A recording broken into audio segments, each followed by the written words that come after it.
The news starts now. AM 1240 and 95.3 FM. WJON.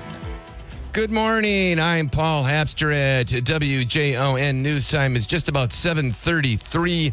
33 degrees here this morning in St. Cloud. I'll have your full WJON weather eye forecast coming up after the news.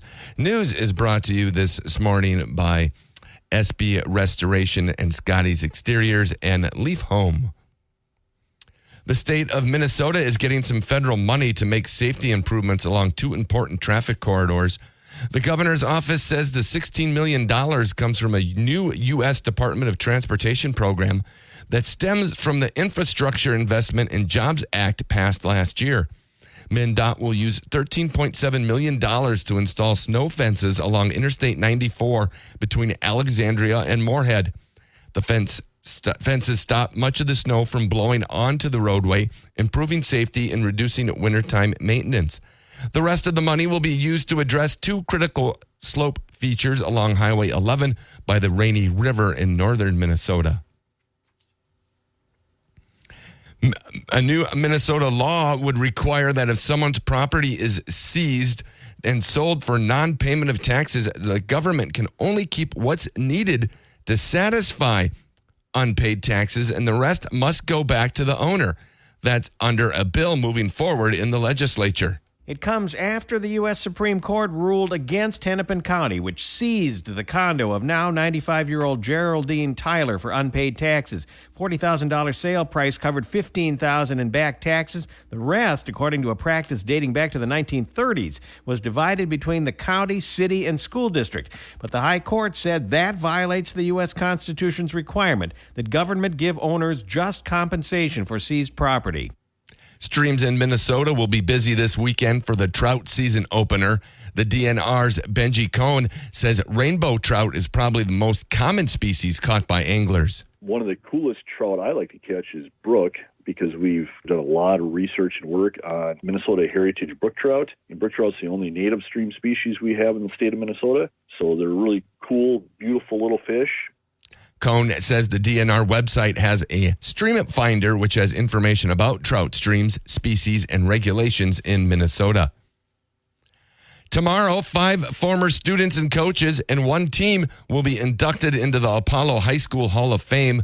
This year's class includes John Leeser, a former English teacher and golf coach, hockey players Jeremy Mendel and Kelly Reeder, wrestler Mitch Bankston, Kelsey Louisa Sorgen, and the 1982 state champion girls basketball team. The class will be inducted at a ceremony at the Apollo High School Resource Center at 4 p.m. For more information on this year's Hall of Fame class, you can find this story online at WJON.com. WJON news time is 7:36. 33 degrees here in St. Cloud. I'll have your full WJON weather eye forecast coming up next. Tractors. WJON radar weather. For St. Cloud and St. Augusta, today shaping up to be a very nice day, a high of 76 degrees under mainly clear skies, a little breezy with winds out of the south at 8 to 15 miles per hour. Then tonight, low of 46 under mainly clear skies. Tomorrow, a high of 70 under mainly clear skies. Northwest wind hangs around at 8 to 15. Tomorrow night, the rain potentially starts to move in with a low of 44, slight chance for scattered showers late. And Monday, daytime high of 68 under partly cloudy skies with a chance for scattered showers. Still breezy winds out of the east at 8 to 15 miles per hour. In your extended forecast on Tuesday, scattered thunderstorm likely, otherwise cloudy, and a high of 62. Wednesday, chance for scattered rain showers and a high of 57. Then we cool off. Thursday, chance for rain, high of 46. Friday, mainly cloudy skies expected with a high of only 45. Breezy Friday as well. Northwest winds at 15 to 25 miles per hour.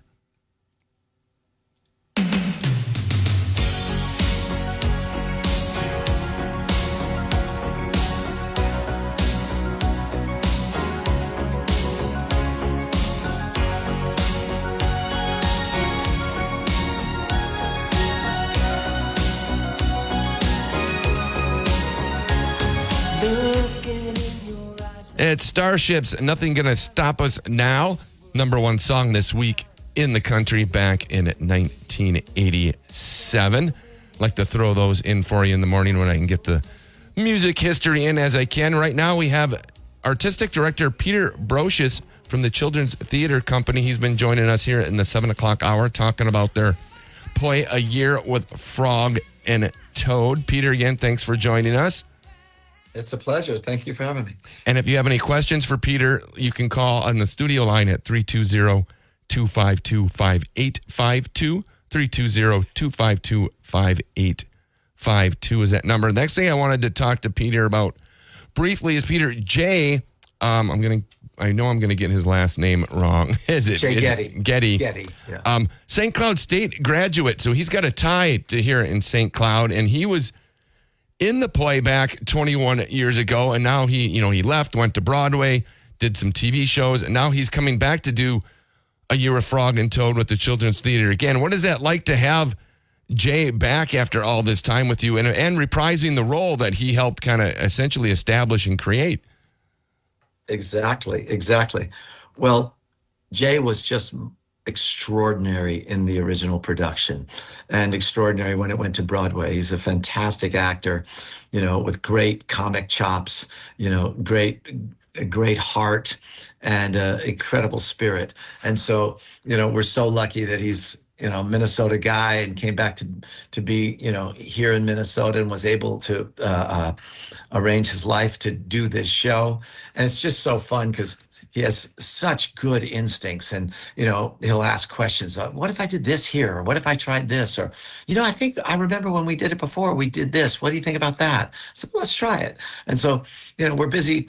It's a really fun process because, we've got a wonderful, wonderful cast. They're just absolutely extraordinary, and they're bringing new ideas and new energy. And Jay's bringing his new ideas and energy, as well as being able to carry the legacy of that first gorgeous production. And so he's informing every moment and sharing with us, his ideas. And, it's just, and he's such a consummate pro because he's, had, such an incredible life making theater across this country, particularly in New York. So it's just very special. It's a very special thing for all of us to have him in the room. Does he do anything kind of like, and because he's so familiar with the character and he's done it so many times, are there any times where he comes up and he might do something like, well, Frog wouldn't really do it that way. He would do it like this, or, any kind of that kind of feedback for not only himself with his character, but others? He's such a good actor. And, I think, what I love about actors is their ability not only to deeply analyze their role, deeply analyze every single line, every single move, but then also sort of be open to the further possibilities of what that character might do. And, it's a very emotional character because this is a character who's able to really care about somebody else. And so, and to be patient when it's really hard to be patient. And I think Jay feels that so deeply. And so instead of saying it should be like this or like that, I think he'll say, what if I tried this? Or, I remember that this moment had this in it too. Can we try that? And so it's not that's not right. It's more like, let's explore this, or perhaps we can look at it in this way. So it's all about sort of being open to a deeper exploration and also channeling, the incredible knowledge that he brings from having done the show so many times. And that's what a good actor does. A good actor brings their whole self, their smarts, their research, their thinking, and their ability to explore and play, because of course it's a different cast than he's ever worked with. And they're bringing different energies, and they're surprising us with what they bring to the table. Because, this cast is just unbelievable. It's going to knock your socks off. They are so smart, so funny, and so tender. We are talking with artistic director Peter Brocious this morning from the Children's Theater Company about their play A Year with Frog and Toad that's coming up here just April 27th. So just, about 2 weeks away, a little less than that. And then now we were talking about Jay. Reed Sigmund is playing Toad, and he's been with CTC for 23 years. Did he do the original back 21 years ago then as well? Or because he kind of newer back then? No, he didn't. He was an understudy back then and has played the role, but he was not in the original production. But Reed is Fargo native and just a man of such incredible generosity of spirit and an unbelievable work ethic. He thinks so deeply, prepares so fully, and comes to the rehearsal room not only fully informed about that character and about the story and what he wants to try and do, but then also incredibly open to what happens in the room and impulses and trying things. You know, for those of you who've enjoyed Reed as Grinch and in so many other roles, you know that Reed gives 150% every second of the day, is a comic genius, and just one of the most kind and generous people you'll ever meet in your life. And I wanted to ask you, because I know you said, I lost my note here, was something, you mentioned Dr. Seuss, and I know there was something with the Sneetches play, and I'm trying to find, I need to bear with me here. Sure. I know there was something specific I wanted to ask you about. Yeah, Reed played the lead in Sneetches. He's played the lead in Grinch. I mean, we've had the great good fortune of having Reed as a member of our resident acting company. And a thing that I think is very exciting about children's theater is we have an acting company that we, provide work and roles to, and that are part of the language of this theater and part of the history of this theater. And, I don't know if you know, but like most theaters just job people in, one show at a time. And we do that. But in addition to that, we also have a core group of actors called our acting company that we commit to and, provide regular work for. And I think it's one of the joys of audiences have when they come to children's theater is they get to see these actors playing so many different roles and bringing so many different skills to those roles. And, I think that's part of the fun. It's like, oh my God, I can't believe what Reed's doing now, or what Autumn's doing, or Janelli, or Dean Holt, Well, and I would or think Jerry Drake. I would think that would let them build somewhat of kind of a relationship with the actors, as you're coming back and seeing them again and again, as opposed to they're here for just a one-off and then they're moving on to the next thing. Exactly. And I think that's really fun for audiences. I mean, we have audiences who are just, mad fans for every one of our company members because they're so talented and they're so fun and they're such good people, and they bring such a generosity of spirit and such a care for this audience, and what's fun about that also is because they've worked together for years, they're able to trust each other and try things and play and, get silly and playful or strong, and they know that the other actor is always going to have their back and catch them if they fall. And so it just makes for, the history of most great theater in the world, you think of Shakespeare and Moliere and around the world, is that of acting companies, people who know each other, have worked together for just decades. And because of that, there's trust, there's play, there's ease, there's absolute confidence that I can try this and you'll pick up that ball and run with it. So that's one of the special things about children's theater. And another thing that's, I think, very special is we have an apprentice program where we bring in younger actors and give them, training, and we give them roles, and we have them understudy and perform in shows. And, it's an opportunity for young folks, maybe just out of a college program to get their first real taste of life in the profession. And we're really proud of that because people who've been in our apprentice program go on to act across the country and perform in multiple roles in the Twin Cities at theaters all over. And so it's something else we're really proud of, that we launch many, many careers here at the Children's Theater, and also deepen the acting pool of the Twin Cities because, yes, we have apprentices who come from here, but we also have apprentices who come from across the country and then move here because they love it. And we're talking with Peter Brocious, Artistic Director with the Children's Theater Company here this morning. Peter, we got enough time for one more question here, I think. So just since you had mentioned kind of your program for younger kids, so your understudies, what's that like to be a little bit, not even just for Frog and Toad, but for any play, to be an understudy? You got to be ready to go, but you come to the show that night and it's like, oh, I'm just kind of hanging out because, I'm the understudy for Frog and Jay's here. so I'm not really doing much tonight. But you have to be ready to go just because you never know what's going to happen to that actor if they can't get there for some reason. Exactly. And so the job of an understudy is really, really, really important. You have to be there in rehearsal. You have to listen. What is the director trying to accomplish with this? What's the choreographer want? What's the music director want? What's the interpretation of the song that's critical to telling the story? Who is this character? What are we trying to accomplish? And you have to listen really hard, take a lot of notes, understand where they move on this line, how what are the steps in this music? How are we delivering this song? And then, just like you said, we have what we call put-in rehearsals. After we open the show, we have a couple days where the understudies get up on stage and go through the show, so they actually are doing it on their feet. And then, just like you said, they got to be ready, because you never know what's going to happen. It could be it could be an illness, it could be whatever, and you can get a call at 7:30 in the morning saying you're on. And I mean, we've been having such a great time in rehearsal that we've also been sort of working our understudies right now while we're preparing the principal cast, and our understudies are just fantastic and adding so much to it. So no, it's a very important job, and often for many people, it's their first job in the theater.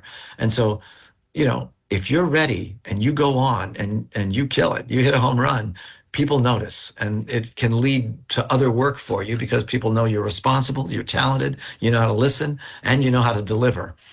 And it's a lot of work. It's a lot of work, and there's pressure, but you get to be part of that rehearsal process. You get to be part of the cast.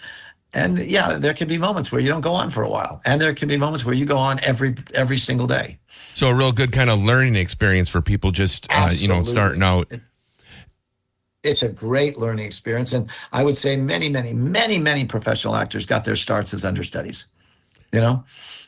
And then you go on, and people notice. They go, "Oh my God, she's fantastic," or "He's really strong, and he was totally ready, and he knows what he's doing." And oh my God, he's adding these interesting colors to the role that we hadn't quite seen, all that. Yeah, so, we're really lucky because we not all theaters have understudies. I mean, so they're in a situation where if someone gets sick, they have to cancel the show. We don't want to disappoint our audience, and because we know people can be driving from a long distance. And so, we really try and make sure that show can be delivered for this audience, because we love this audience and we want them to have a fantastic time. All right, we've been talking with Peter Brocious with the Children's Theater Company this morning. He's the artistic director there. We've been talking about their Year with Frog and Toad play that's coming up on April 27th. Peter, as we're wrapping up here, just want to let people know, if they're interested in coming and seeing the play, where can they get tickets? Where are you guys at? Yes, you can go to our website, childrenstheatre.org, and that's theater, theatre.org. The box office is open. This is a show you don't want to miss. It is so much fun. And we've got an incredible season for next year. Subscriptions are happening right now. And, a circus from South Africa, the original production of Frozen, Grinch, Mo Willems' book, Leonardo, the World's Most Terrible Monster, 2 world premieres for, one amazing musical, Milo Imagines the World, and a beautiful show filled with animation and projection called Drawing Lessons. So, lots of wonderful things coming up next year. We're really excited about that season as well. So we hope you make the theater part of your lives, because you're going to have a grand time. All right, Peter Brocious with the Children's Theater Company, artistic director with CTC. Thanks for joining us this morning, Peter. Been my pleasure. Thanks so much for the time. It's really great to talk to you. You're welcome. Have a good day. You too now. Bye-bye. But it's all right. Try to pick yourself up and carry that weight that you can't see. Hey guys, time to get in on the action for the biggest moments in basketball with Prize Picks, America's #1 fantasy sports app. Just select 2 or more players, pick more or less on their projections, place your entry, and win up to 100 times your money. Right now, Prize Picks will match your first deposit of up to $100. Just download the Prize Picks app and use the code GET100. That's code GET100 on Prize Picks for a first deposit match of up to $100. Prize Picks. Pick more. Pick less. It's that easy.